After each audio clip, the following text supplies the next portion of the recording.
بعد از فرشید؟ بعد از فرشید صدای منو دارین؟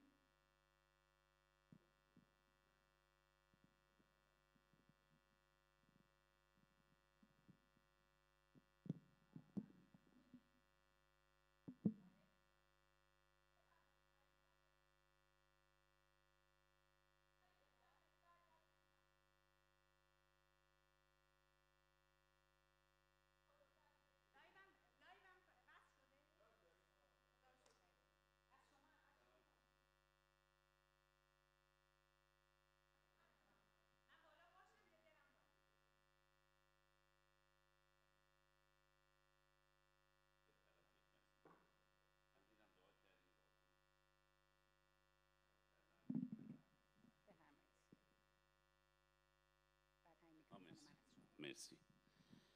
خدا رو شکر. بفرمایید عزیزان، خیلی خوش اومدید. عزیزان لطفاً این صندلی جلو رو پر کنید، این قسمت رو. باور کنید ما خطرناک نیستیم. اینجا پرزیدنت ترامپ هم نیست که ترورش کنن. بفرمایید. خدا رو شکر. خوشحالم. آره خدا رو شکر که اتفاقی نیفتاد.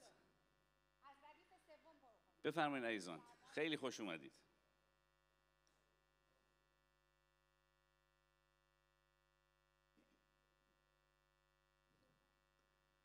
بفرمایید عزیزان، خیلی خوش اومدید. بفرمایید این صندلی جلو رو پر کنید. دوربینای ما همه از پشت هست، تصویر صورتتون رو نمیگیره، خیالتون راحت باشه.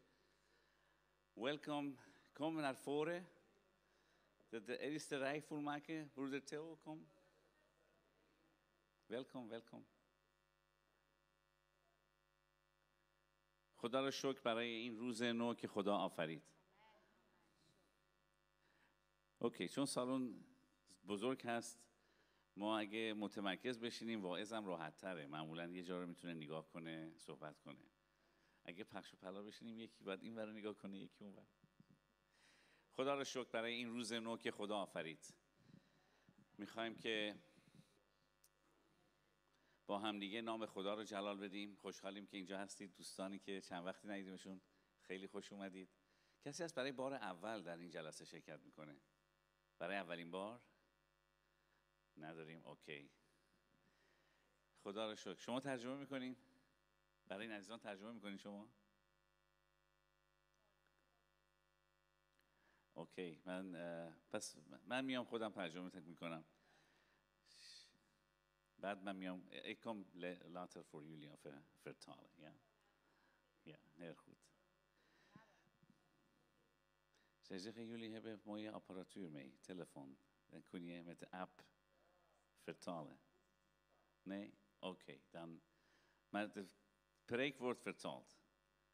خدا رو شکر ما امروز حتما جلسه رو ترجمه خواهیم کرد، چون به زبان هلندی است. برادرم تئو صحبت میکنن. هفته‌های گذشته با ایشون آشنا شدید. خوشحالیم که این فرصت هست که امروز هم از این برادر گرامی میشنویم که قلب عجیبی داره برای ایرانی‌ها و دوست داره که قوم ایرانی رو، فارسی زبان رو برکت بده. میتونیم سر پا بایستیم و با همین جلسه رو به حضور خدا بلند کنیم و میخوایم که حضور این خدای زنده ما رو برکت بده و جلال بیابه. خداوند عیسی تو را شکر میکنیم برای این فرصت که به ما دادی. ممنونیم که امروز میتونیم در آزادی به حضور تو بیاییم. میتونیم در آزادی بگیم عیسی تو خداوند من هستی. امروز در آزادی میتونیم با هم جمع بشیم و خدای زنده رو که عاشق ماست بپرستیم. خداوند امروز در میان ما جلال بیاب. اجازه بده ارادی تو در این جلسه انجام بشه و نام تو جلال پیدا کنه. قلب‌های ما رو فتح کن. هر کدوم از ما با انگیزه‌های مختلف در حضور تو هستیم ای خداوند، ولی آنچه که تو میدونی از ما هم انگیزه‌های ماست هم فکرهای ما. همه چیز ما رو تو میدونی ای خداوند. پس من رو امروز ملاقات کن و تبدیل کن. تک تک ما رو خداوندا امروز جلال بیاب ای خداوندا. از پرستشی که میکنیم خواهرم آزیتا رو برکت بده و خداوند از کلامی که میشنویم، از دعاهایی که به صورت بخور به حضور تو بلند میکنیم، خداوند جلال بیاب. ممنونیم عیسی جان برای حضورت، برای اینکه طبق وعدت تو اینجا در میان ما ساکنی و امروز ما رو برکت میدی. تمام جلال رو به تو میدیم عیسی زنده. در نام تو از پدر طلبیدم، آمین. خدا رو شکر. میخوام همونجوری که سرپا هستین آیاتی رو با شما بخونم. چیزی که خیلی مهمه، دنیا دنبال معنی محبته. بعد از این همه قرن و سال هنوز دنیا دنبال این معنی هست. محبت یعنی چی؟ آیا محبت فقط یک کلمه است؟ ولی در دلم بود امروز این آیات رو با شما بخونم. اول قرنتیان باب 13 از آیه 4 میخونم که معنی محبت رو در کلام خدا چجوری به ما میگه. محبت بردبار و مهربان است. محبت حسد نمیبرد. محبت فخر نمیفروشد. کبر و غرور ندارد. رفتار ناشایسته ندارد. نفع خود را نمیجوید. به آسانی خشمگین نمیشود و کینه به دل نمیگیرد. محبت از بدی مسرور نمیشود، اما با حقیقت شادی میکند. محبت با همه چیز مدارا میکند. همواره ایمان دارد. همیشه امیدوار است و در همه حال پایداری میکند. محبت هرگز پایان نمیپذیرد. اما نبوت‌ها از میان خواهند رفت، زبان‌ها پایان خواهند یافت و معرفت زائل خواهد شد، زیرا معرفت ما جزئی است و نبوت‌ها نیز جزئی. اما چون کامل آیید، جزئی از میان خواهد رفت. آنچه که میمونه از ما محبت. من خدا رو شکر میکنم برای این تعریف جامع کلام خدا که محبت رو برای ما ترجمه کرده. امروز بذاریم در این محبت خداوند خودمون رو محبت کنیم و او رو جلال بدیم و برکت بدیم. خداوند شما رو برکت بده. خواهر آزیتا. مرسی. خدا برکتتون بده. با سلام خدمت همه عزیزان. شکر برای وجود تک تکتون. یک شنبه دیگه شد و همگی اومدیم خونه بابا. اومدیم سر سفره‌ای که بابا برامون مهیا کرده. اومدیم بشینیم، باهاش حرف بزنیم، باهاش درد دل کنیم، او را بپرستیم و بگیم که پدر، امید زنده ما تو هستی. شکر برای وجود تک تکتون. بنابراین میخوایم که اگر امکانش هست در حضور خداوند بایستیم و با مزمور 46:1 که میگه خداوند پناه و قوت ماست و یاوری که در تنگی ها فوراً یافت میشود، نام خداوندمون رو بلند کنیم و او رو بپرستیم با شادی، با تمام قوتمون، از قلب و جانمون خداوندمون رو بپرستیم.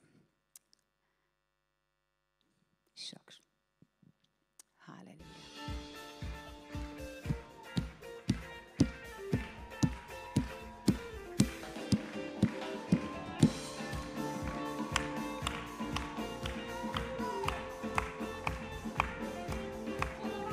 خداوند پناه و قوت ماست، مددکاری است در تنگی ها. خداوند پناه و قوت ماست، مددکاری است در تنگی ها. بله ای خداوند، تو نیرو و سپر ما هستی ای خداوند. توکل ما بر توست ای خداوندم. تو رو با شادی میپرستیم و میستاییم ای خداوند، چون تو عالی و زیبا هستی ای پدر. هاللویا ای خداوند. خداوند پناه و قوت ماست، مددکاری است در تنگی ها. خداوند پناه و قوت ماست، مددکاری است در تنگی ها. خداوند قادر با ماست، لا لا لا لا لا، پیروزی ماست. آمین آمین. خداوند قادر با ماست، لا لا لا لا لا، پیروزی ماست. آمین آمین آمین. خداوند هاللویا. شکرت ای خداوند. دوباره از اول میخونیم. خداوند شکرت که تو هستی و نام تو بی‌نظیر ای پدر. خداوند پناه و قوت ماست، مددکاریست در تنگی ها. خداوند پناه و قوت ماست، مددکاریست در تنگی ها. هاللویا.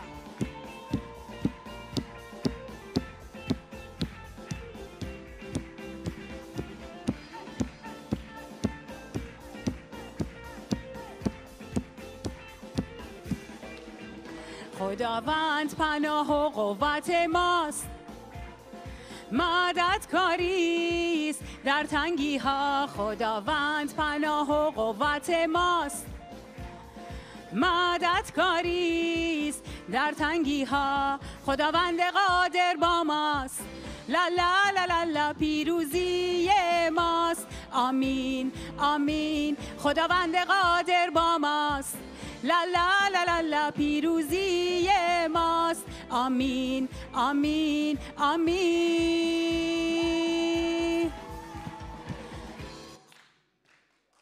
هاللویا. شکر. انگار این سورت همینجا استاپ میکنه. نه تمام نشده ولی حالا اشکال نداره، وسطش استاپ میکنه. سرود دوم رو بس بذاریم برادر بهمن. هاللویا. ای خداوند، نام زیبای تو رو بلند میکنیم ای پدر. اعلام میکنیم خداوندم عیسی در نام تو قدرت ای مسیح جان.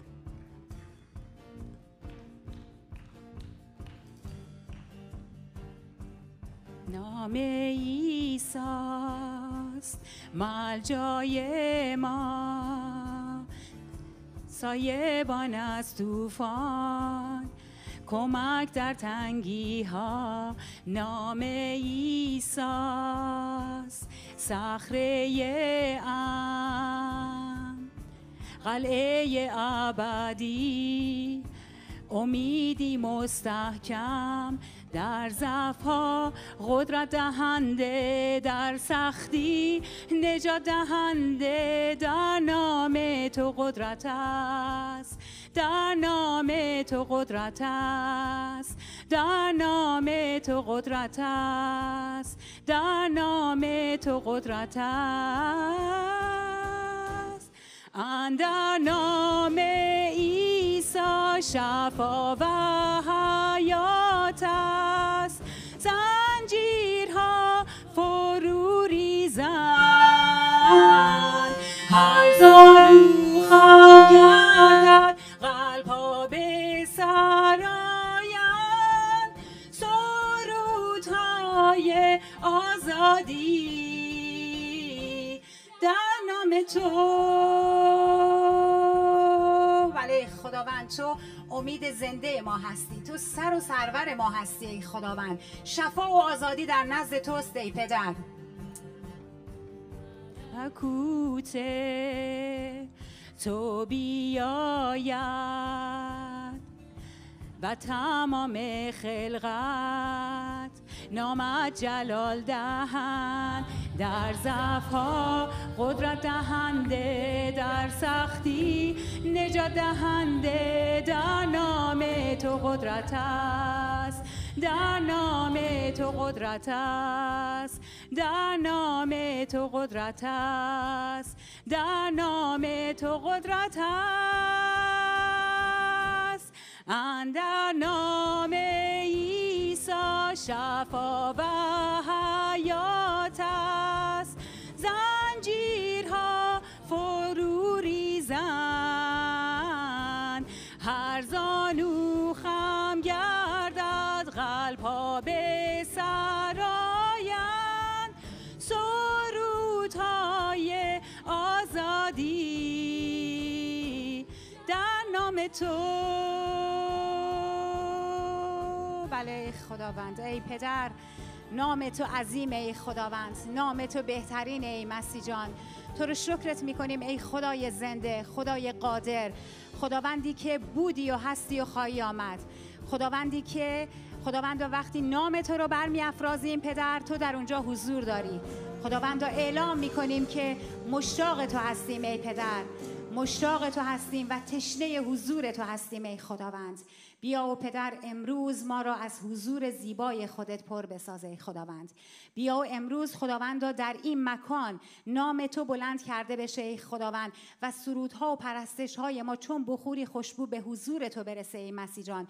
و اعلام کنیم که خداوندا تو سر و سرور ما هستی، شاه شاهان ما هستی، پدر ما هستی، تکیهگاه و قوت ما هستی، امید زنده ما تو هستی ای مسیح جان. خداوندا نورت رو بر ما بتابان و ما را از حضور زیبای خودت پر بساز ای پدر، چون نامی برتر و بالاتر از تو تا ابدالآباد، نامی برتر و بالاتر از تو در آسمان و زمین داده نشده ای خداوندم. شکرت میکنم پدر که تو هستی و شکرت میکنم که در میان ما و در ما کار میکنی ای خداوند. در نام مسیح طلبیدم، آمین. شکر برای امروز، برای خداوندمان عیسی مسیح، برای امید زنده ما. الان میخواستم که برای هدایا که اونم قسمتی از پرستش هدایا رو الان جمع بکنیم و تو این فاصله میخواستم یه شهادت کوچیکی رو باهاتون در میون بگذارم. من هفته گذشته خیلی داشتم دعا میکردم برای فرهاد عزیز، برای خواهرمون فریده، برای خواهر شکوی عزیز و همینطوری که تو پرستش و دعا بودم خیلی دلم گرفته بود که خداوندا چرا فرزندان تو که این همه توی خدمت هستن و با تمام جان و دلشون دارن تو رو خدمت میکنن، یهو هر کدومشون با این بیماری دارن دست و پنجه نرم میکنن. و همینطوری که تو پرستش و دعا بودم یهو برگشتم توی قسمتی از دیوار خونه، شوهرم یه آیه‌ای رو از مزمور 42:11 رو روی یه کاغذ سفید نوشته و اونجا چسبونده. یهو صورتم برگشت و این آیه رو دیدم که تو مزمور 42:11 میگه ای جان من چرا افسرده ای؟ چرا در اندرونم پریشانی؟ بر خدا امید دار، زیرا که او را باز خواهم ستود، او را که رهاننده من و خدای من است. همون موقع این کلمه امید یه چراغی شد برام، انگار خدا یه چیزی رو برام باز کرد که توکلت به کیه، امید زندت کیه. همون لحظه خیلی خوشحال شدم و شروع کردم دوباره به پرستش و سرود خوندن و خداوند برای من قشنگ نشون داد که همیشه موقع پرستش، هیچ وقت یادم نمیره خواهر فریده همیشه در اون قسمت انتهایی با این پرچما موقعی که پرستش میکرد برای خداوند میرقصید، یا بردم فرهاد هر جایی هم پایین بود هم بالا خدمت میکرد، هم تو آشپزخونه، یعنی در هر قسمتی برادر فرهاد مشغول خدمت بودن و خواهر شکوه، هر کدومشون رو من تک به تک برام باز شد و خداوند نشون داد که امید زنده من هستم، تکیهگاه من هستم. اگر بعضی اوقات هر کدوم ما تو کشتی‌های طوفان زده هستیم، ولی این من هستم که سکان کشتی در دست منه و مطمئناً اگر سختی باشه، اگر مشکلات باشه، تمام این سختی‌ها و مشکلات رو خداوند در دستای خودش داره. بنابراین امروز میایم قلب‌هامون رو به حضور خدا باز می‌کنیم و به خداوند میگیم که خداوندا جلال از آن توست، ما مشتاق تو هستیم. میخوایم که امروز خداوندا قلب‌های ما رو تو تسلی ببخشی، از حضور خودت خداوندا تو ما رو پر کنی و امروز خداوندا روح هر یک از ما رو تو احیا کنی ای خداوند. اگر در ناامیدی باشیم و میدونیم که تنها امید زنده ما تو هستی، وقتی تو در کنار ما باشی هیچ چیزی قادر نخواهد بود ما رو به پایین بکشونه.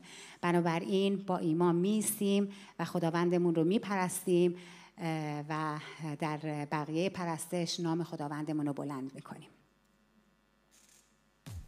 هللویا، شکرت ای خداوند. او خدای زنده، خدای پرجلال، تو رو شکرت میکنیم ای مسیح جان. هللویا ای خداوند.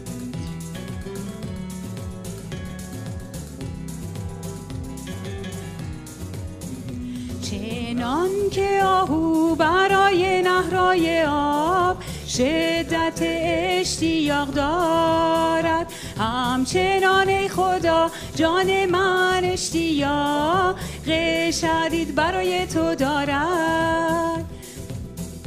جان من تشنه خداست، تشنه خدای حی، که کی بیایم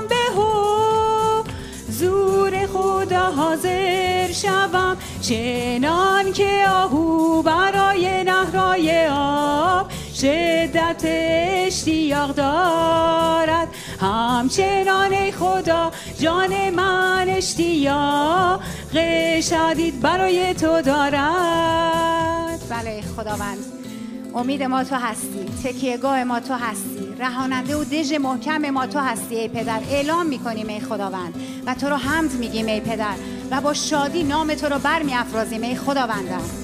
هاللویا ای مسیح جان. بر خدا امید دار زیرا که او را باز حمد خواهم گفت. بر خدا امید دار زیرا که او را باز حمد خواهم گفت. که نجات روی من بر خدای من است، که نجات روی من بر خدای من است. چنان که آهو برای نهرهای آب شدت اشتیاق دارد، همچنان ای خدا جان من اشتیاق شدید برای تو دارد. چنان که آهو برای نهرهای آب شدت اشتیاق دارد، همچنان ای خدا جان من اشتیاق شدید برای تو دارد. هاللویا ای خداوند. خداوند تو رو شکر می‌کنیم ای پدر، تو را می‌پرستیم، تو را می‌ستاییم ای خداوند که تو خدای زنده، خدای بی همتا، خدای بی نظیر هستی ای خداوند. امید زنده ما تو هستی ای پدر. تو را با شادی میپرستیم و اعلام میکنیم تو خدا و خداوند ما هستی، شاه شاهان ما هستی، پادشاه ما هستی ای پدر. بیا و خداوندا امروز در ما کار کنه ای مسیح جان. هاللویا ای خداوند. شکرت میکنیم ای پدر، شکرت میکنیم ای خداوندم. جلال از آن توست ای پدر. نام تو رو برمی افرازیم ای خداوند. ملجای ما توی ای پدر. هاللویا ای خداوندم. شکرت میکنیم ای خدای زنده، خدای پرجلال.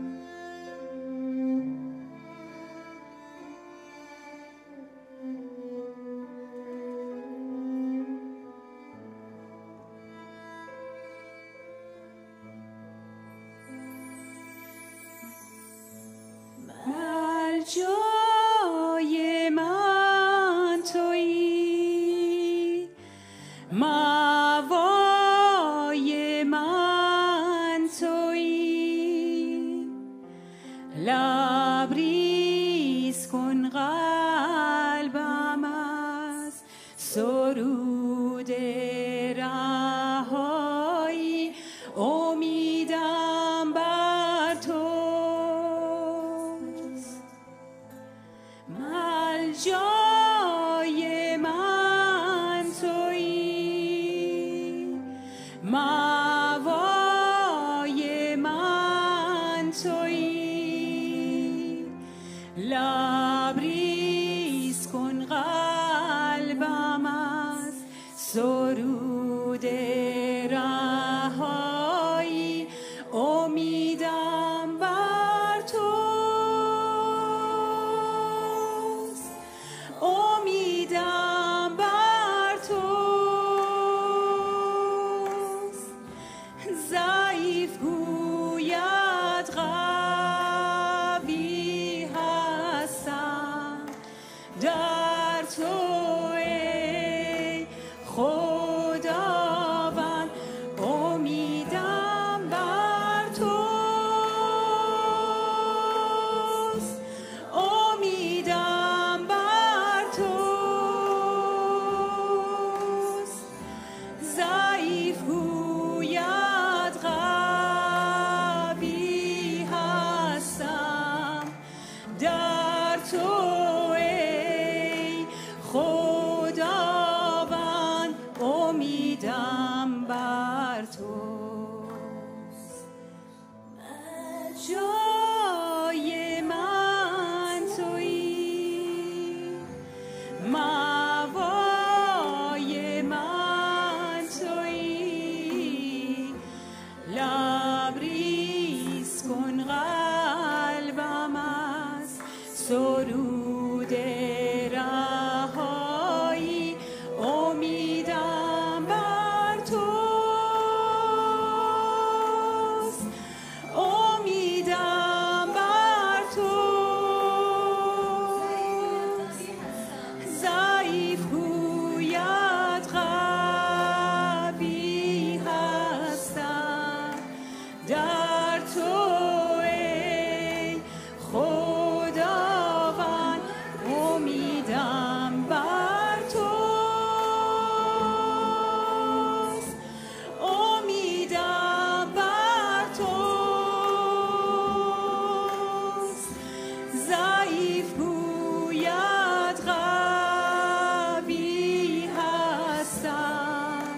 شکرت میکنیم ای پدر که تو خدا و خداوند ما هستی. تو همه چیز ما هستی.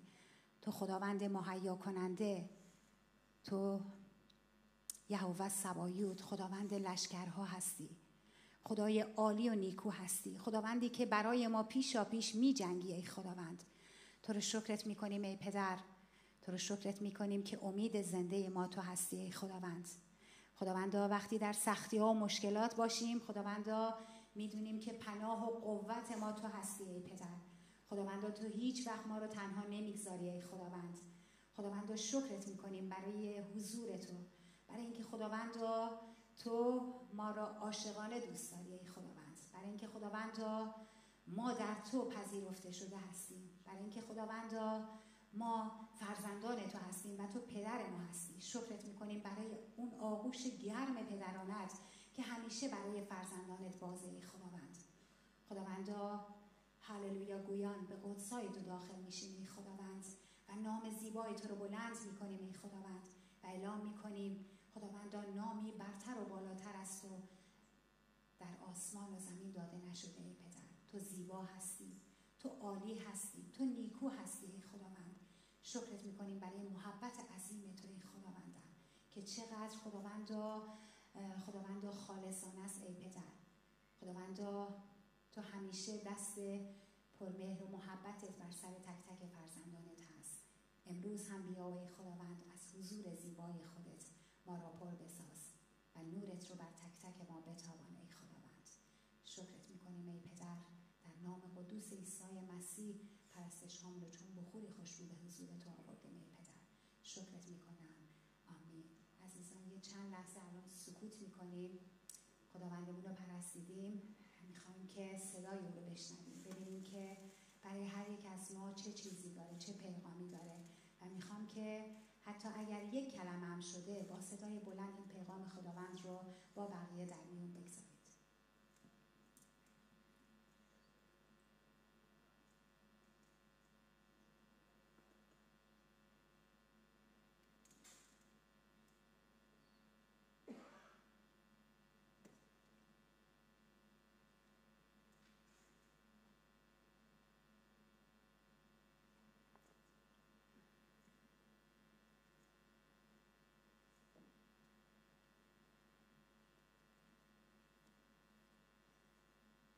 همطور که داشتیم دعا میکردیم، سرود میخوندیم، این سرود آخر ملجای من تویی، یک تصویری از خداوند گرفتم از جایی که خیلی همه چیز سفید و یخزده و برف بود، مثل قطب که هیچ چیزی سبزی در اون وجود نداشت و از خدا پرسیدم که خداوندا پس تو در اینجا در این تصویر کجا هستی؟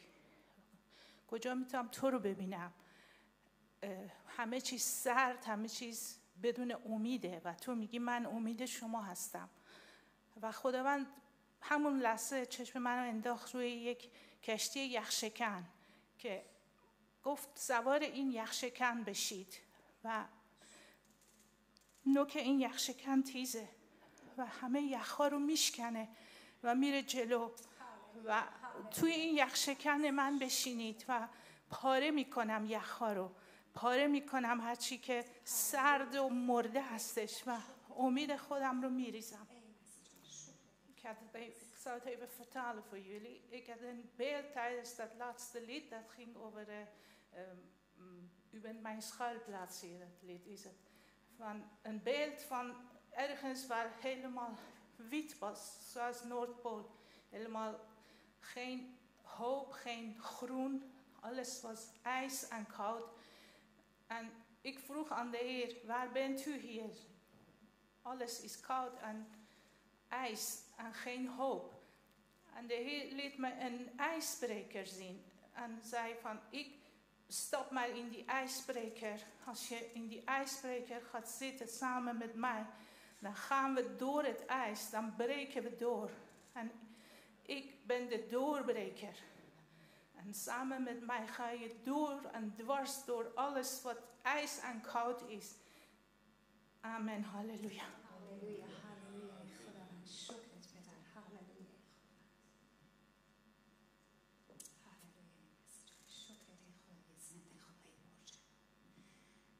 هم از خداوند پیغامی که گرفتم، عزیزی در بینمون هست که نمیدونم کیه، ولی خداوند اینطور به من نشون داد که خیلی احساس تنهایی میکنه و فکر میکنه که تنهاست و هیچ پناهگاه و مأوایی نداره. ولی خداوند میخواد بگه که فرزندم، پناهگاه و تکیهگاه تو من هستم. اگرچه الان قایق تو در طوفان، در تلاطمه، ولی من سکان رو در دستای خودم دارم و اجازه بده که سکان قایق زندگیت در دستای او باشه. شکرت میکنم ای خداوند که تو خدای عالی و نیکو هستی.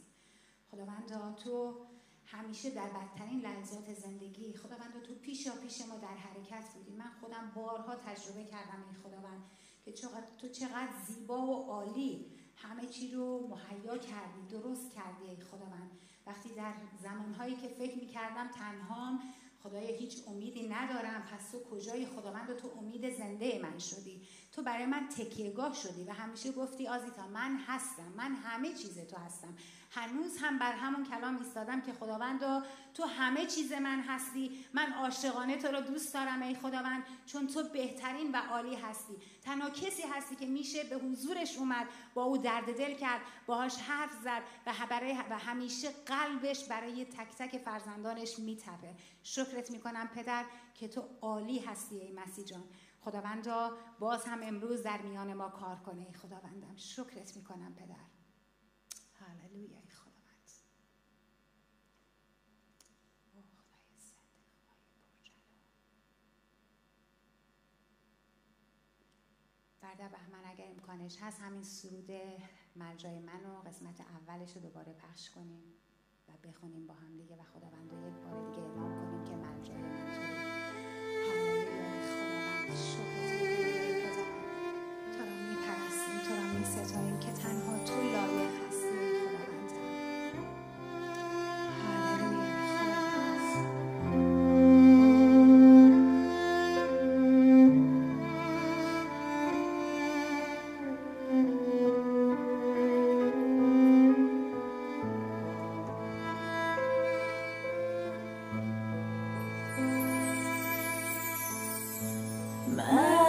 جای من تویی، مأوای من تویی، لبریز کن قلبم از سرود رهایی، امیدم بر توست. من جای من تویی، مأوای من تویی، لبریز کن قلبم از سرود رهایی، امیدم بر توست،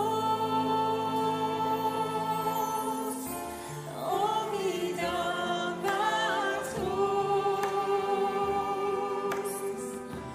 ضعیف گوید قوی هستم، در تو ای خداوند، امیدم بر توست، امیدم بر توست.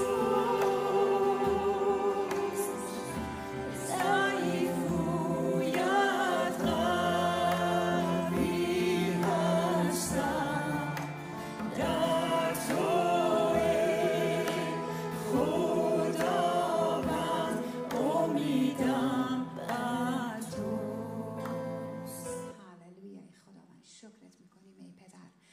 شکرت میکنیم که در مصیبت ها و سختی و در طوفان های زندگی خداوندا تنها تو با ما هستی ای پدر. با سرود بعدی اینو در پرستشمون اعلام میکنیم. هللویا ای خداوند. شکرت. هللویا.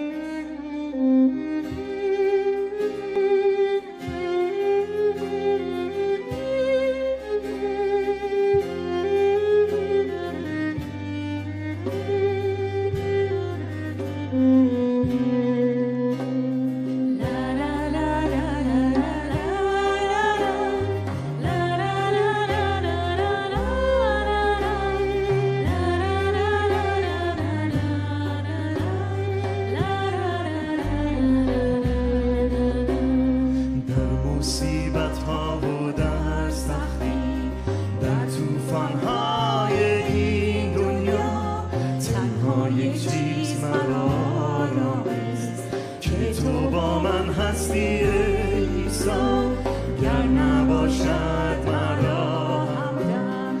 از ترس جانم در سختیست، دانم نور امید توست. شکافنده هر تاریکیست، تنها امید جانم عیسی. ستایم نامت را در هر جا، میدانم یک چیز را که تویی، تا ابد در قلبم پادشاه. با محبت میمانندت، پوشانیدی زندگیم را. نترسم چون تویی سلطانم، در هیاهوی این دنیا.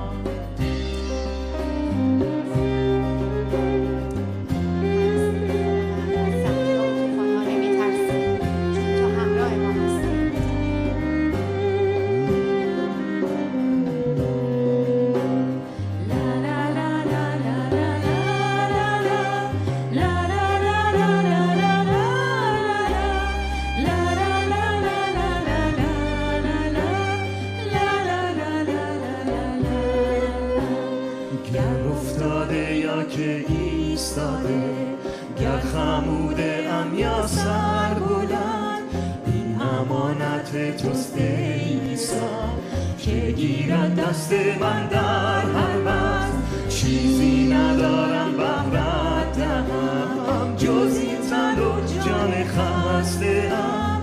تسلی ده و شفا ببخش، با فیض تو گیرم من مرهم. تنها امید جانم عیسی، ستایم نامت را در هر جا. میدانم یک چیز را که تویی، تا ابد در قلبم پادشاه. با محبت میمانندت، پوشانیدی زندگیم را. نترسم چون تویی سلطانم، در هیاهوی این دنیا. تنها امید جانم عیسی، ستایم نامت را در هر جا. میدانم یک چیز را که تویی، تا ابد در قلبم پادشاه. با محبت میمانندت، پوشانیدی زندگیم را. نترسم چون تویی سلطانم، در هیاهوی این دنیا. هللویا ای خداوند، شکرت ای پدر، شکرت ای خدای زنده، خدای پرجلال.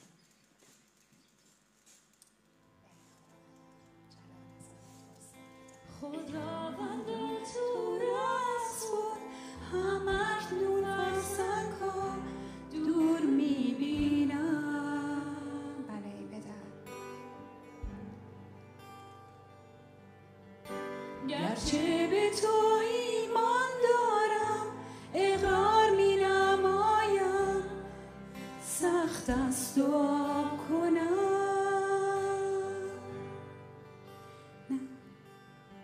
ندانم چه بگویم، با چه آغاز کنم، اما با فیض تو قلبم باز کنم. سرایم حمد گویم، در دشوارترین اوقات، در درد و همتنگی. سرایم حمد گویم، دستا بهرت افرازم، چون کلامت راست است. سرایم و نقش هایت را بهر زندگیم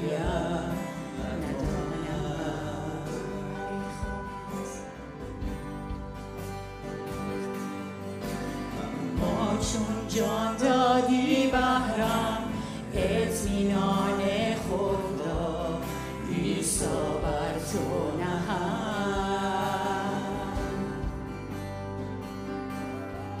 ندارم چه بگویم، با چه آغاز کنم، اما با فیض تو قلبم باز کنم سرایم هم گویم در دشوارترین اوقات در درد و هم تنگی سرایم هم گویم دست و بهرت افرازم چون کلامت راست است سرایم هم گویم در دشوارترین اوقات در درد و هم تنگی سرایم هم گویم دستها بهرت افرازم چون کلامت راست است سرایم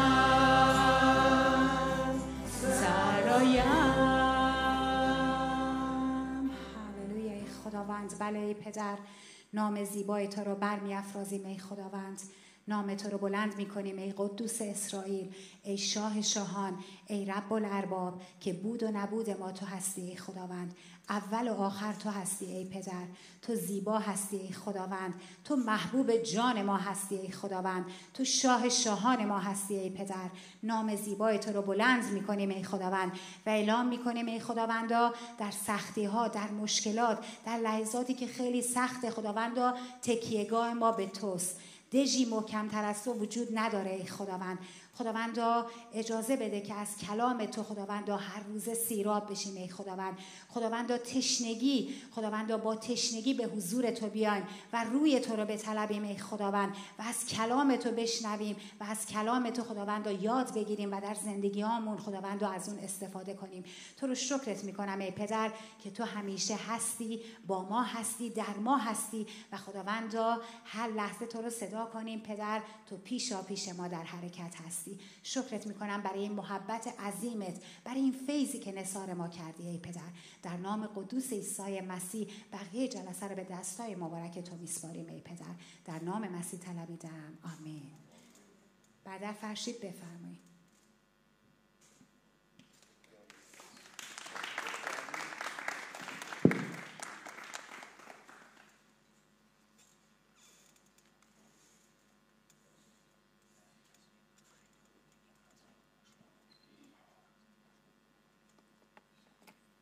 خدا رو شکر برای این پرستش عالی، برای اینکه خدای زندمون رو با هم میپرستیم، برای پیغام هایی که خداوند داد.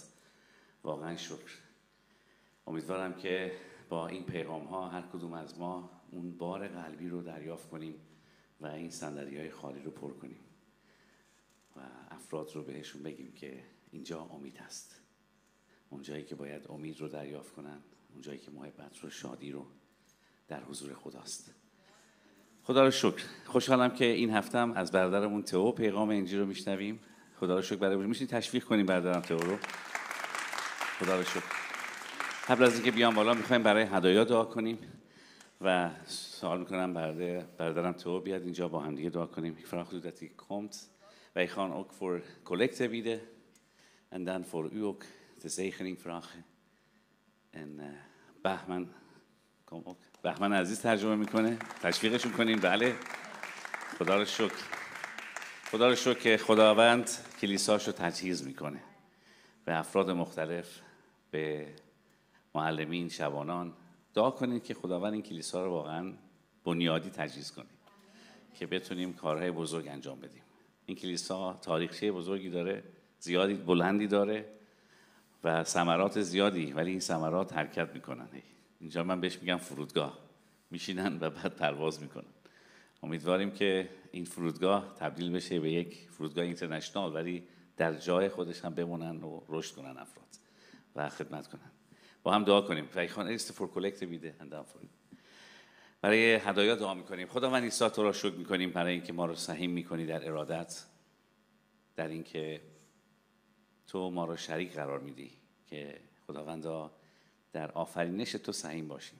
ممنونیم ای خداوند، ممنونیم که ما رو برکت میدی، و ما رو به کار میبری. این هدایا رو به حضور تو بلند میکنیم. میخوایم که برکت بدی ای خداوندا و همینطور میخوایم خداوندا دستهای دهنده این هدایا رو تو مضاعف برکت بدی.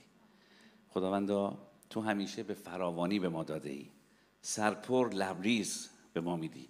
اجازه بده ما هم به فراوانی به تو تقدیم کنیم، نه تنها از مالمون، از وقتمون، از زندگی هامون، از وقت با تو، از مشارکت با تو. جلال بیاب ای خداوند. در عیسی از تو میطلبم ای پدر، در نام عیسی زنده. آمین. همینطور دعا میکنم برای برادرم تئو عزیز و بهمن عزیز. خداوندا از طریق این عزیزان ما رو امروز برکت بده. اجازه بده خداوندا زندگی های ما تبدیل بشه. قلب های ما رو آماده کن تا خداوندا پیغام تو رو بشنویم و زندگی های ما خداوندا جلال به جلال تبدیل بشه. خداوندا امروز در میان ما از طریق برادرم جلال بیاب، نام تو بلند کرده شه. بهمن عزیز رو خداوندا دعا میکنم که کلام صحیح رو بهش بدی، حکمت عجیب که بتونه این پیغام رو به قلب های ما برسونه. در نام تو عیسی زنده طلبیدیم. آمین. آمین. Ja, ik heb oh ja, tuurlijk, ik heb deze, ja. Dat is waar. Heb je ook een Iraanse Bijbel bij je? Oh, goed. Goedemiddag allemaal. بعد از ظهر همگی بخیر. Ik ben blij dat ik hier mag zijn. من خوشحالم که امروز میتونم اینجا باشم در کنارشون. Het is voor mijn vrouw en voor mij een eer. این باعث سربلندی و خوشحالی من و همسرم هستش. En daarnaast krijgen we dadelijk ook lekkere broodjes. Dus we krijgen ook lekkere broodjes straks. پس از این لقمه خوشمزه‌ای رو دریافت خواهیم کرد.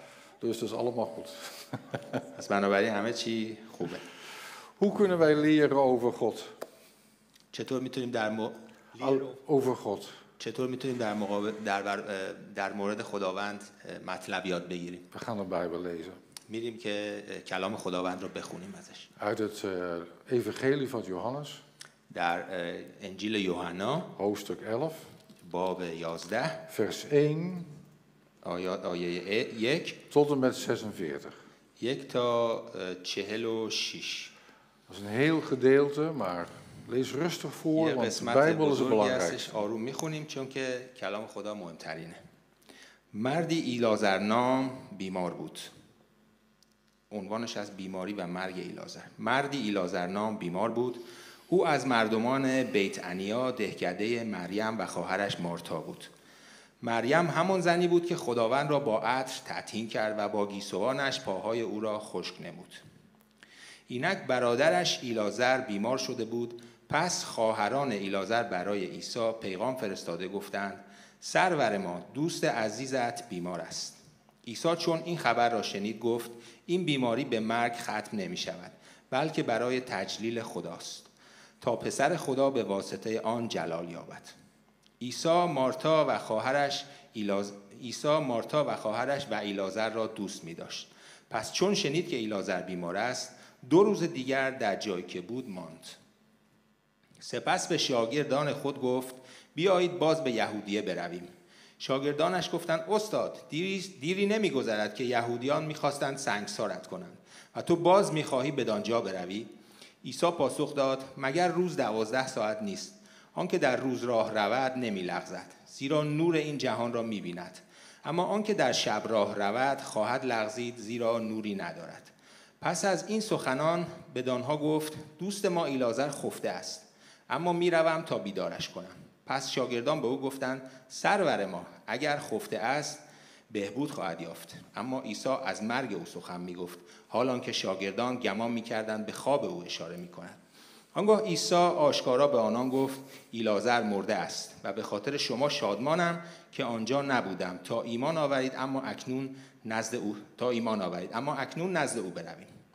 پس توما که به دوقلو ملقب بود به شاگردان دیگر گفت: بیایید ما نیز برویم تا با او بمیریم.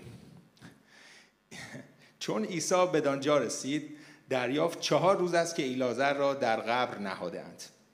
بیت عنیا 15 پرتاب تیر با اورشلیم فاصله داشت.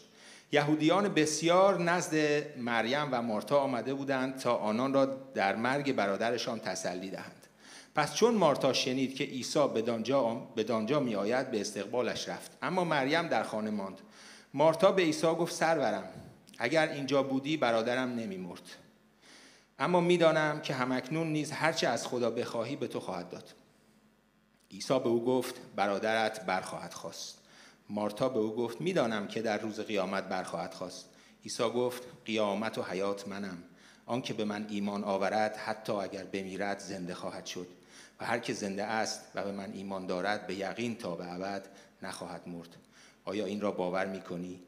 مارتا گفت آری سرورم، من ایمان آوردم که تویی مسیح پسر خدا، همان که باید به جهان می آمد. این را گفت و رفت و خواهر خود مریم را فرا خوانده در خلوت به او گفت استاد اینجاست و تو را می خواند. مریم چون این را شنید بیدرنگ برخاست و نزد او شتافت. عیسی هنوز وارد دهکده نشده بود، بلکه همانجا بود که مارتا به دیدارش رفته بود. یهودیانی که با مریم در خانه بودند و او را تسلی می‌دادند، چون دیدند مریم با شتاب برخاست و بیرون رفت، از پی او روانه شدند. گمان می‌کردند بر سر قبر می‌رود تا در آنجا زاری کند. چون مریم به آنجا که عیسی بود رسید و او را دید، به پاهای او افتاد و گفت سرورم اگر اینجا بودی برادرم نمی‌مرد. چون عیسی زاری مریم و یهودیان همراه او را دید، در روح برآشفت و سخت منقلب گشت. پرسید او را کجا گذاشته اید؟ گفتند سرور ما بیا و ببین. اشک از چشمان عیسی سرازیر شد. پس یهودیان گفتند بنگرید چقدر او را دوست می داشت. اما بعضی گفتند آیا کسی که چشمان آن مرد کور را گشود نمی توانست مانع از مرگ ایلازر شود؟ سپس عیسی باز در حالی که برآشفته بود بر سر قبر آمد. قبر غاری بود که بر دهانه‌اش سنگی نهاده بودند. فرمود سنگ را بردارید. مارتا خواهر متوفا گفت سرورم اکنون دیگر بوی ناخوش می‌دهد، زیرا 4 روز گذشته است. عیسی به او گفت مگر تو را نگفتم که اگر ایمان آوری جلال خدا را خواهی دید؟ پس سنگ را برداشتند. آنگاه عیسی به بالا نگریست و گفت پدر تو را شکر می‌کنم که مرا شنیدی. من می‌دانستم که همیشه مرا می‌شنوی، اما این را به خاطر کسانی گفت که در آنجا حاضرند تا ایمان آورند. اما این را به خاطر کسانی گفتم که در اینجا حاضرند تا ایمان آورند که تو مرا فرستاده ای. این را گفت و سپس به بانگ بلند ندا در داد ایلازر بیرون بیا. پس آن مرده دست و پا در کفن بسته و دستمالی گرد صورت پیچیده بیرون آمد. عیسی به ایشان گفت او را باز کنید و بگذارید برود. پس بسیاری از یهودیان که به دیدار مریم آمده و کار عیسی را دیده بودند به او ایمان آوردند. اما برخی نزد فریسیان رفتند و آنها را از آنچه عیسی کرده بود آگاه ساختند. Dankjewel. Kennen jullie dit verhaal? این داستان رو میشناسین؟ Kennen wel. Poeh, dat was een hele moeilijke geschiedenis. یه قسمت سختی از تاریخ بود. 2 zussen. 2 zussen. 2 خواهر en een broer و یک برادر wonen samen in één با هم huis. در یک خانه زندگی میکردن. En waarschijnlijk heeft hier Jezus er vaak gelogeerd. احتمالاً عیسی مسیح به دفعات پیش اونها رفته بود و پیششون مونده بود. En alle 3 geloofden ze in hem. و همشون و به اون ایمان داشتن. En ze hadden gehoord van al de wonderen. و همونطور که شنیده بودن در مورد تمام معجزاتی که عیسی انجام داده بود. Alle hele bijzondere dingen die Jezus gedaan heeft. خیلی کارهای بسیار عجیبی که عیسی انجام داده بود. En toen met eentje werd er ziek. و سپس یکی از اونها مریض میشه. En echt erg ziek. و خیلی خیلی زیاد مریض میشه. مریضی سختی پیدا میکنه. Maar ze waren vol vertrouwen. ولی اونها پر از اعتماد بودن. Ze wisten van alle wonderen die Jezus gedaan had. اونها تمام معجزاتی رو که عیسی انجام داده بود ازش اطلاع داشتن. Dus ze stuurden een boodschap. بنابراین یه پیامی به عیسی فرستادن، براش فرستادن. Heer, آقای من، degene waar u van houdt, خداوندا کسی که او را دوست می‌داری die is ziek. مریض است. Meer niet. چیز بیشتری نه. Was همین رو genoeg. گفتم. Was genoeg. کافی بود. Geen hele verhalen. همین کافی بود. دیگه تمام داستان‌های اضافه تر تعریف نکردم. Gewoon zeggen. فقط همینو گفتم بهش. Ik heb ook geleerd door de jaren heen dat het soms voldoende is om gewoon te zeggen. منم در طی سالها یاد گرفتم که فقط همین که بگی کافیه. Heer, er is er eentje ziek. که یه نفر خداوندا یک نفر مریضه. Heer, we hebben een probleem. خداوندا ما یه مشکلی داریم. Maar ik denk dat zij dachten, hij komt wel. Zij dachten, hij komt wel. و اونها فکر میکردن که خب میاد دیگه، همین که بهش گفتیم میاد. Hij komt vast op tijd. حتما سر وقت خودشو میرسونه. En als hij komt, dan legt hij de handen op en dan is Lazarus genezen. و اگه که بیاد، وقتی که بیاد همین که دستشو میذاره روی او و شفا پیدا میکنه. Ik denk dat zij dat zeker wisten. و من فکر میکنم که اینو بهش اطمینان داشتن. Niet vergeten, فراموش نکنید که van alle mensen die geloofden in de Heer Jezus, از تمام کسانی که به عیسی مسیح ایمان داشتن was er nog nooit eentje dood gegaan. هیچ کدومشون نمردن، جان خودشون از دست ندادن. Dit was de eerste. این اولین کسی بود که مرد. We lezen ook in een brief van Paulus aan de Thessalonicenzen. و در کتاب پولس Thessaloniki.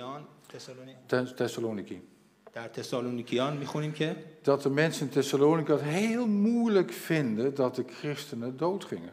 که میخونیم که تسالونیکیان خیلی براشون سخت بود که مسیحی‌ها از دنیا میرفتن، میمردن.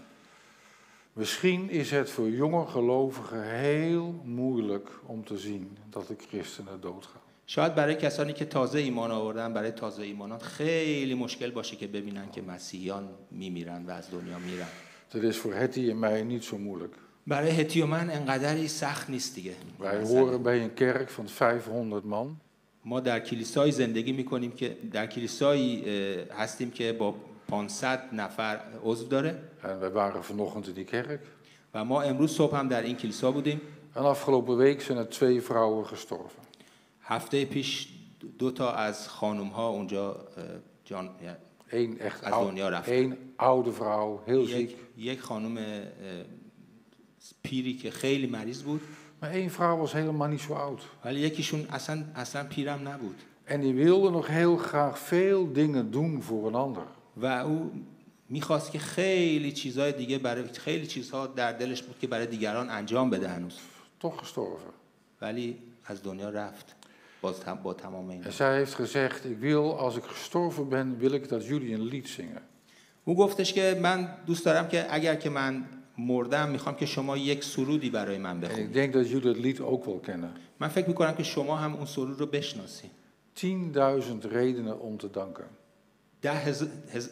10,000 دلیل برای که او رو تشکر کنیم. ما سرودی هستش که میشناسیم ما همین. Ze zei, als ik er niet meer ben, zing dat maar.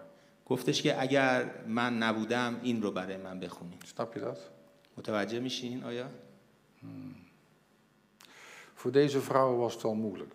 برای این خانم ها سخت بود خیلی. Want zij این hadden خانمایی که echt geloof in de Heer Jezus. اگه واقعا ایمان داشته باشی به عیسی مسیح En ze dachten echt, als hij komt, wordt onze broer genezen. و فکر میکردن که اگر عیسی بیاد، واقعا فکر میکردن که اگه بیاد برادر ما رو شفا میده. En hij kwam niet. ولی نیومد عیسی. En ze zagen een broer sterven. و دیدن که برادرشون از دنیا رفت. Dat is de eerste. Dat is moeilijk. خیلی سخته این. Dat is echt moeilijk. خیلی سخته، واقعا مشکله. Dan ga je denken, wat is er mis? پیش خودت شاید فکر کنی که خب مشکل کجا بود؟ Houdt de Heer Jezus wel van hem? آیا عیسی مسیح او را دوست می داشت؟ Daarom staat het er ook heel apart in. به خاطر همین خیلی دقیق، خیلی جداگانه گفته شده در کلام. De Heere hield van Martha, که عیسی مسیح دوست می داشت مارتا zijn zuster و خواهرش مریم en Lazarus. و لازاروس را. Ja, hij noemt nog ineens de naam. Hij zegt Martha, haar zuster en Lazarus. میگه حتی نامش هم نگفت، گفته مارتا، خواهرش و لازاروس را. Daar wil ik ook graag wat over zeggen. گفتم ایلازر، بله ایلازر. لازاروس. Lazarus. Lazarus is in Elazar. Elazar. Elazar. Ja, ik zeg, voor mij wordt... Is goed, is goed. Ja. Daar wil ik nog wat over zeggen. Daar wil ik wat over zeggen. میخوام در موردش چیزی بگم. Je had Martha, مارتا، Maria, ماریا Lazarus. و ایلازر. Martha, die kennen wij. مارتا رو میشناسیم. Die zei, je moet werken. اون کسی بود که میخواست کار بکنه. میگفت که باید کار کنیم. Werken. کار کنیم. En haar zus werkte niet, dan was ze boos op haar zus. خواهرش کار نمیکرد ولی اون عصبانی بود نسبت به خواهرش که چرا کار نمیکنه. Martha begreep niet zoveel. ولی مارتا زیاد متوجه نمیشد. Dat zie je ook in deze geschiedenis. ما در این قسمت از تاریخ هم میبینیم این Zij zegt tegen Jezus, leraar. اون میگه که خداوند عیسی Leraar, teacher. استاد. Meer niet. میگه عیسی مسیح En استاد. als hij praat, begrijpt zij ook niet zoveel. اگه صحبت بکنه وقتی که صحبت میکنه زیاد متوجه نمیشی. Als hij praat, wordt het gauw te moeilijk. وقتی که صحبت میکنه خیلی سریع مشکل میشه. Dan zegt ze, oh, ik roep mijn zus wel. میگه که او من میرم خواهرم صدا میکنم. Maria was anders. ولی مریم طور دیگه ای بود. Maria noemde hem Heer. مریم او رو خداوند صدا میکرد. En toen ze hem zag, aanbad zij hem. وقتی که او رو دید وقتی او رو دید پرستشش کرد. En zij begreep hem. اون میفهمید. متوجه این چیزا بود. Nou komt het. اینجا میاد. Wat zouden wij zeggen? ما اگه بودیم چی میگفتیم؟ Wij zouden zeggen, Jezus hield van Maria. ما میگفتیم عیسی دوست داره ماریا رو. En ook een beetje van Martha. و همینطور یکی هم مارتا رو دوست داره. Wat zegt de Bijbel? ولی عیسی کلام خدا چی میگه؟ Hij hield van Martha. میگه او مارتا رو دوست می‌داشت. Ja, en de zus ook. و خواهرش هم همینطور. Dat is toch mooi? Dat is mooi.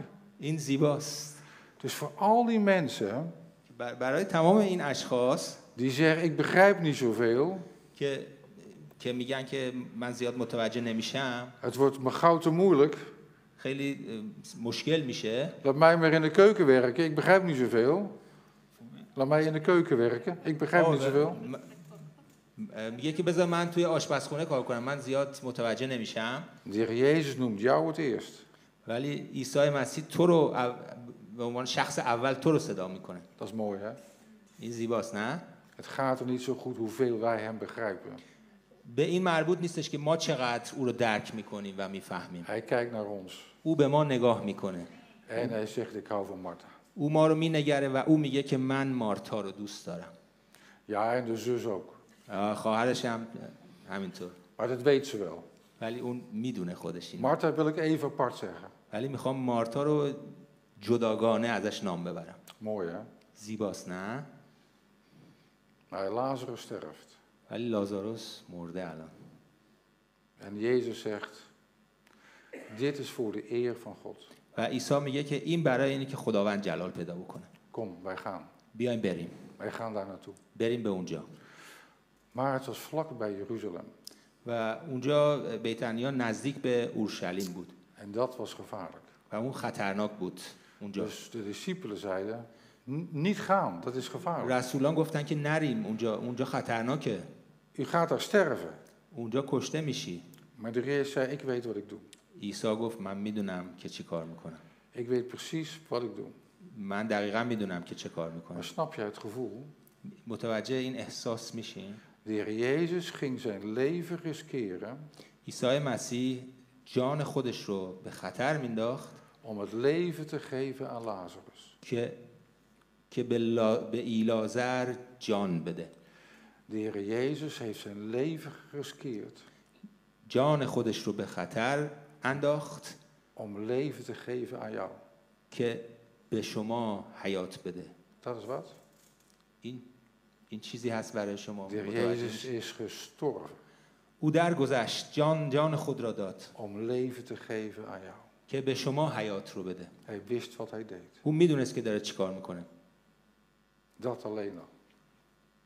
Dat alleen al. Dat is toch geweldig. این خیلی فوق العاده است، درسته؟ En waarom ging de Heer Jezus nu pas? چرا پس عیسی مسیح تازه الان رفت، یعنی دیر رفت؟ Hij wilde wat laten zien. او میخواست که چیزی رو نشون بده. Hij zei, hij is helemaal niet dood. او گفت که اون نمرده، Hij slaapt. اون خوابیده En ik ga hem wakker maken. و میرم او رو بیدارش کنم. Later zegt de Heer Jezus, als je in mij gelooft, بعدن عیسی مسیح میگه اگه به من ایمان داشته باشید dan ga je nooit dood. هیچگاه مرگ رو تجربه نخواهید کرد، نخواهید مرد. Ja, jouw lichaam, بدن تو dat stopt. اون متوقف میشه، اون خواهد مرد. Maar jij slaapt. ولی تو میخوابی. En ik ga je wakker maken. ولی من تو رو بیدار خواهم کرد. Ik ga je wakker maken. من تو رو بیدار خواهم کرد. Hij kwam bij die mensen او اومد پیش اشخاصی که en hij riep, Lazarus. اومد پیش اون اشخاص و فریاد زد ایلازر. En Lazarus werd wakker. و ایلازر برخاست، بیدار شد. En zijn lichaam werd weer goed. بدنش به یک باره شفا پیدا En کرد hij kwam naar buiten. و اومد به بیرون. De Heer Jezus kende hem bij naam. عیسی مسیح او را به نام میشناخت. En de Heer Jezus kent ook jullie namen. و عیسی مسیح همینطور شما را به نام میشناسه. En als het nog lang duurt, dan zullen we allemaal onze lichamen afleggen. و اگه خیلی طول بکشه ما هممون شاید بدنمون رو Neerleggen. بدنمون بذاریم زمین، یعنی که Dan, ترک بکنیم. dan zullen anderen onze lichamen begraven. و دیگران بدن ما را دفن خواهند کرد. Maar de Heer Jezus komt langs. ولی عیسی مسیح میاد Op een اونجا، dag. در یک روزی میاد En roept jouw naam. و اسم تو رو صدا خواهد کرد En we zullen opstaan. و تو برخواهی خواست. We zullen wakker worden. ما بیدار خواهیم شد، We zullen برخواهیم hem zien. خواست و او را خواهیم دید. Daarom zegt de Bijbel ook niet dat wij sterven. به خاطر همینه که عیسی کلام خدا میگه که ما نمیمیریم. De Bijbel zegt dat wij gaan slapen. کلام خدا میگه که ما میخوابیم. Maar het geldt alleen voor de mensen و این فقط در مورد مردمیه که انسان‌هایی که voor wie de Heer Jezus de naam kent. برای کسانی که نام عیسی مسیح رو میشناسن. Er zijn ook mensen die zeggen, u hoeft mij niet te kennen. اشخاصی هستن که میگن که لازم نیست که منو بشناسی. Ik wil uw naam niet kennen. من نام تو رو نمیشناسم، تو هم لازم نیست. U hoeft mijn naam niet هیچ te کاری باهات kennen. ندارم، تو هم با من کاری نداشته باش.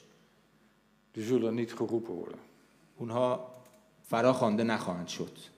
Maar voor ons geldt het anders. ولی برای ما طور دیگری هست. Wij zullen een keertje geroepen worden. ما روزی فراخوانده خواهیم شد دوباره. En in feite zijn we nu al geroepen. ولی در واقع در حقیقت همین الان نیز فراخوانده شدیم. Even iets tussendoor. یه چیزی در این میون میخوام بهتون بگم. Sommige mensen zeggen als je sterft, بعضی اشخاص میگن که اگر که بمیری dan moet je allemaal blij zijn, want hij gaat naar de hemel. باید هممون خوشحال باشیم چون که میریم به آسمان، میریم بهشت. Nee, dat is niet zo.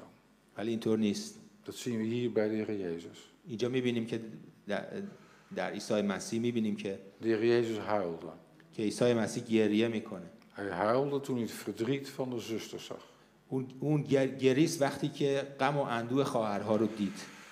We lezen in de Bijbel 2 keer dat de Heer Jezus huilde. ما در کلام خدا 2 بار میخونیم که عیسی گریه کرد. 1 keer toen hij naar Jeruzalem ging. یک بار وقتی که به اورشلیم رفت. En Jeruzalem zei, ik wil niet in jou geloven. و اورشلیم گفتش که من به تو ایمان نمیارم، باور نمیکنم تو رو. En de Heer Jezus zei, ik heb heel vaak jou geroepen. عیسی مسیح گفت من به دفعات تو را خواندم.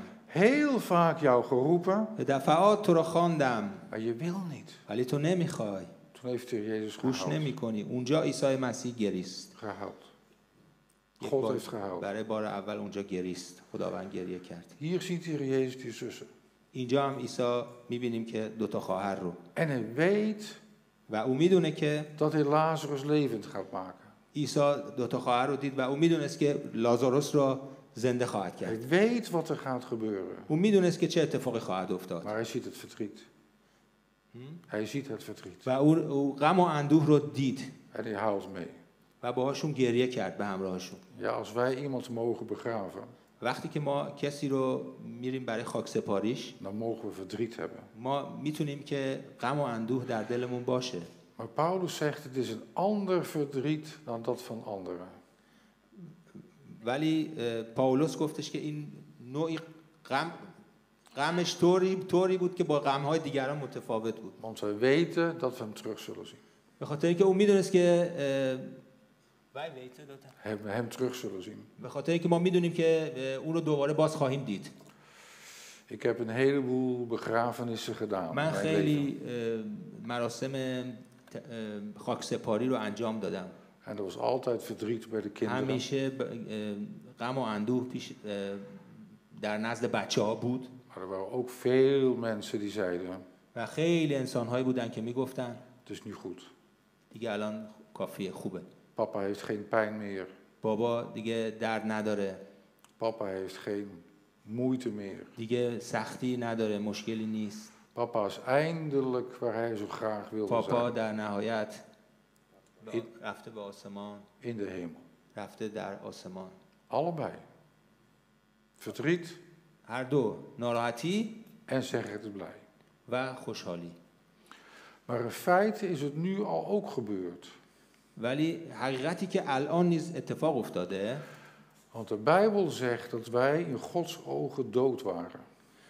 که کلام خدا میگه که ما در چشمان خداوند مردگانی بودیم. In Gods ogen waren wij dood.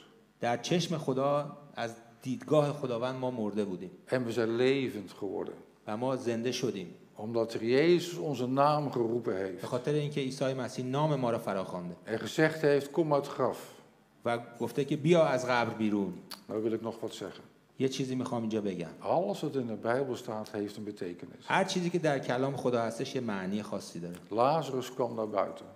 لازر به بیرون آمد Maar je hebt de kleden van de dood nog om zich heen. و اون کفن یا اون چیزی که به دور یک مرده میپیچن، اون هنوز به دورش پیچیده شده بود. En de Heer Jezus zei tegen de anderen, jullie moeten die kleren weghalen. و عیسی مسیح به دیگران گفت که شما باید این لباس‌ها رو، اون کفن رو ازش در بیارین، از تنش جدا کنین. Op een ander moment is er een meisje levend gemaakt. در یک زمان دیگه می‌بینیم که یک دختری رو زنده کرده. En de Heer Jezus zegt, jullie moeten dat meisje te eten geven. و عیسی مسیح گفتش که شما باید به اون دختر غذا بدین، خوراک بدین بهش. Als wij levend worden, وقتی که ما زنده میشیم، حیات رو میابیم، dan begint het. تازه شروع میشه. We moeten eten. ما باید تغذیه بشیم، خوراک بخوریم. Voedsel. کلام خدا این غذاست، این خوراک ماست. En de Heer Jezus zei tegen die mensen, jullie moeten dat meisje eten geven. و عیسی مسیح به اون افراد گفت که شما باید به این دختر خوراک بدید. Bij Lazarus was het erger. پیش در این داستان ایلازر خیلی از اینم بدتر بود. Hij had de doeken van de dood nog om zich heen. اون پارچه‌های مرگ رو هنوز دور خودش داشت، اون کفن رو در دور خودش پیچیده داشت. Mag ik wat zeggen? میشه که من یه چیزی میخوام بگم اینجا؟ Niet boos op mij worden. Hè? عصبانی نشین از من. Als mensen uit de islam komen, اگر کسانی از اسلام میان، از پیشینه اسلامی میان، hebben ze een heleboel dingen nog denken van de islam in hun hoofd. هنوز خیلی چیزا در افکار و فکرشون در مورد اسلام در ذهنشون هست. Er zijn een heleboel dingen nog gebonden door dingen van de islam. خیلی چیزا در ذهنشون هست و چیزهایی که مرتبطشون میکنه، وابستهشون میکنه به اسلام.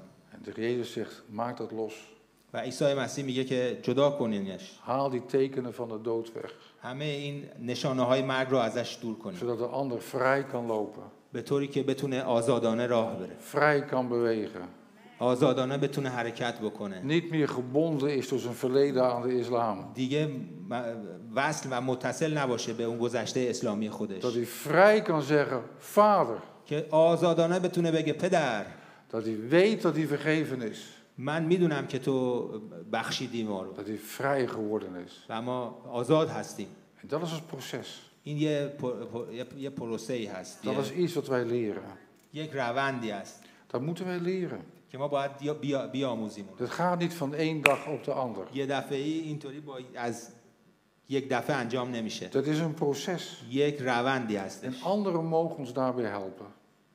Anderen mogen ons و دیگران اجازه هستش که در این روند کمک کنن. Anderen mogen zeggen, dat denken hoort nog bij jouw oude leven. Weg ermee. دیگران اجازه است که بگن این مربوط به گذشته تو میشه. Want het doel is دور کن از خودت. Het doel is dat je vrij bent. هدف اینه که تو آزاد باشی، Dat je je vrij voelt.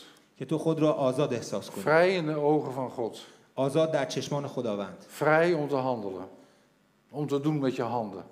آزاد که با دستانت Vrij om te انجام lopen. بدی، که آزاد بتونی حرکت بکنی، Lopen zoals God dat wil. اونطور حرکت کنی که خداوند میخواد ازت، En je handen gebruiken zoals God dat wil. و دستانتو اونطور به کار ببری اونطوری که خداوند میخواد. Jezus heeft ons levend gemaakt. عیسی ما را حیات بخشیده En nou worden wij vrij. و ما حالا آزاد هستیم. Amen. آمین آمین آمین. هللویا. شکر. واقعا خیلی کلام بسیار قوی بود، واقعا جای تأمل داره. عالی عالی عالی عالی عالی عالی. یک بار دیگه برای خداوند رو تشویق کنید، جلال رو میدیم به خداوند که از زبان برادرمون سخن گفت. Ja, dat heb ik ook gezegd. Dat heb ik ook gezegd. Geef de glorie aan God. خدا رو شکر برای این پیغام عالی. امروز اگر در میان ما کسی هست که میخواد این تصمیم رو بگیره و بگه که من میخوام این خدا رو دنبال کنم، پیروی کنم، فرصت هست. امروز میتونی بگی مسیح جان من میخوام اون حیات، اون آزادی در زندگی من بیاد. من میخوام که تو زندگی منو تبدیل کنی. من میخوام تو من رو کاملا عوض کنی. میخوام شبیه تو بشم. کسی که هیچ چیز رو دریغ نکرد که ما رو محبت کنه. آمین. هیچ چیز رو. خداوند تو رو شکر میکنیم برای این پیغام عالی. میخوایم که خداوند در وجود ما اون رو قرار بدی. اجازه بده خداوند تمرکز کنیم، تفکر کنیم توی آنچه که کلام تو به ما میگه تا اون ثمره و میوه رو در زندگی من اول از همه بیاره. خداوندا مرا تبدیل کن، مرا آزاد کن. ای روح القدس در میان ما بفز.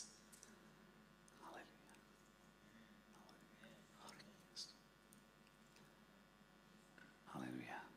فرصت هست اگر افرادی میخوان دعا بشه براشون، میتونین جلو بیاین، برای شما دعا میکنیم. و میخوام که در ادامه جلسه خواهرم آزیتا با سرود دیگر این جلسه رو به پایان میبرن و با هم دعای آخر رو خواهیم داشت، دعای برکت، که با برکت خداوند بریم و هفته پیروزمند داشته باشیم و ایمان داریم به خدا. برادرم یک جمله خیلی خوب این اواخر میگه فقط الان توکلم به یک چیز هست و اون خداوندم است. پس بنابراین ما همه باید این کار رو بکنیم، توکل کنیم به یک چیز. وقتی که دستای ما کاملا از تمام چیزها بریده میشه، همه شاید بگن آقا امیدی نیست، ولی ما میدونیم یک امید بزرگ هست، اون خداوند عیسی ماست. آمین. خدا رو شکر برای این پیغام عالی که شنیدیم و فکر میکنم واقعا جای یک بار دیگه تشکر رو داره که واقعا عالی بود و میتونیم با دستامون یک بار دیگه تشکر کنیم که خداوند ما چقدر عالی عمل میکنه. مخصوصا اون قسمتی که برادر تئو گفتن که وقتی خود من از زمینه اسلامی اومدم، دقیقا زمانی اینی که گفتن من یادم اومد که تو این تجربه افتاده بودم. وقتی که ایمان آورده بودم و اینجا اومدم، کلام رو داشتم میخوندم، زندگی وارد یک مرحله طوفانی شد و خب اون موقع من نمیدونستم این تجربیات از طرف خداست، اینا رو قرار میده که تو قوی شی، بدونی به کی ایمان آوردی، توکلت به کیه. و واقعا نمیدونستم و هنوز خداوندی عیسی مسیح برای من باز نشده بود که یادمه تو خونه معافره تو یه دونه از جلسات دعایی که بود شرکت کردیم و در اونجا هی دعا میشد. در اون روز خداوندی عیسی مسیح برای من باز شد، چون همش من گرفتار این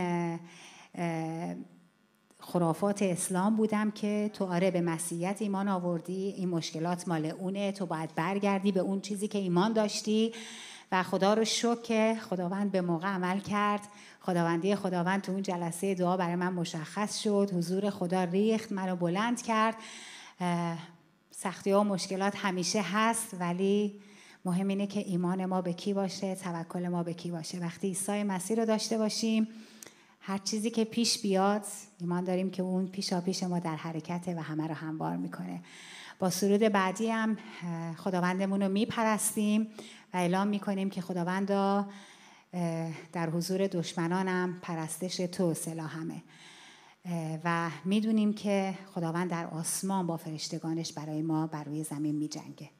اگر میشه در حضور خداوند بایستیم و این سرود رو با هم دیگه بخونیم و خداوندمون رو بپرستیم. هاللویا. شکرت خداوند. آمین. شکر خدای زنده. هاللویا. خداوند جلال از آن توست. او خداوند شکرت میکنیم پدر.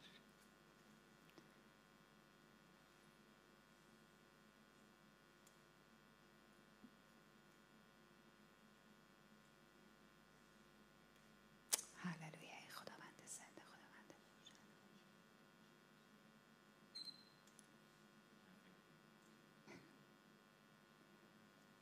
خداوندا هر چیزی که پیش بیاد نام تو بالاترین قدرته و ایمان داریم که میتونیم در اینجا بایستیم و این سرود رو با هم بخونیم و نام تو رو بلند کنیم. هاللویا. ای خداوند شکرت پدر.